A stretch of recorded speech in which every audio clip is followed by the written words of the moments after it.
देवेंद्रजीने पार्टला अभय दिलं असं म्हणतात आहे आणि बाकीच्यांवर गुन्हे दाखल केल्याच्या विरोधात आरोप. ज्यांना FIR काय असतो हे समजत नाही असेच लोक अशा प्रकारचा आरोप करू शकतात. FIR दाखल करत असताना ज्या एक्सप्रेस्ड पार्टीज असतात त्यांच्यावर FIR दाखल होतो. यामध्ये ती जी कंपनी आहे त्या कंपनीचे जे ऑथराइज सिग्नेटरी आहेत त्या सिग्नेटरीवरच FIR दाखल होतो. तो FIR दाखल झाला आहे. पण हे आपण लक्षात घेतलं पाहिजे की ज्यावेळेस एखादा FIR होतो तर याच्यामध्ये ज्यांनी साईन केली ते, ज्यांनी विक्री केली ते, ज्यांनी त्या संदर्भात चुकीचं रजिस्ट्रेशन केलं ते, ज्यांनी फेरफार केला ते, अशा सगळ्यांवर हा FIR दाखल झालेला आहे. याच्या चौकशीच्या दरम्यान अजून जर कोणाची नावं आली, कोणाचा संबंध आला तर त्यांच्यावरही कारवाई ही होत असते. पण आता जो FIR केलेला आहे त्याच्यामध्ये कोणालाही डावललेलं नाही.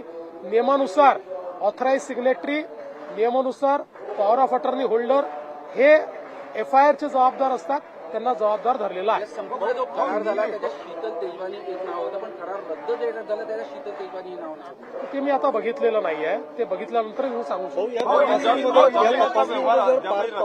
सापडले तर इथून पुढे त्यांच्यावर कारवाई होईल. असं आहे की आता तुम्ही अहवाल येऊ दिला पाहिजे. मी तुम्हाला एवढं निश्चितपणे सांगतो, अहवालात जो कोणी दोषी असेल, जो कोणी, आणि माझ्या या मताशी श्रीमान उपमुख्यमंत्री अजितदादा पवारही या ठिकाणी पूर्णपणे सहमत असतील की या अहवालामध्ये कोणीही दोषी आढळला तरी त्याच्यावर कारवाई होईल. बघा, आम्ही कालही एकाही मिनिटाची वाट बघितली नाही. तात्काळ जे प्रायमा फेसी अधिकारी होते त्यांना सस्पेंड केलं आणि जे प्रायमा फेसी दोषी दिसत होते त्या सगळ्यांवर FIR केला. त्यामुळे सरकारला कोणाला मागे घालायचं नाही, सरकारला काही लपवायचं नाही. अशा प्रकारे जर कोणी चुकीचं काम करत असेल हे सरकार तरी मागे घालणार नाही. मुद्रांक शुल्क माफ झाल्याशिवाय व्यवहार रद्द होऊ शकत नाही असं म्हणतात. मुद्रांक शुल्क भरल्यानंतरच व्यवहार रद्द होणार. मी यापूर्वीच सांगितलेलं आहे की मुद्रांक शुल्काच्या संदर्भातली नोटीस ही देण्यात आली आहे. ती भरल्याशिवाय हा जो काही व्यवहार रद्द होत नाही.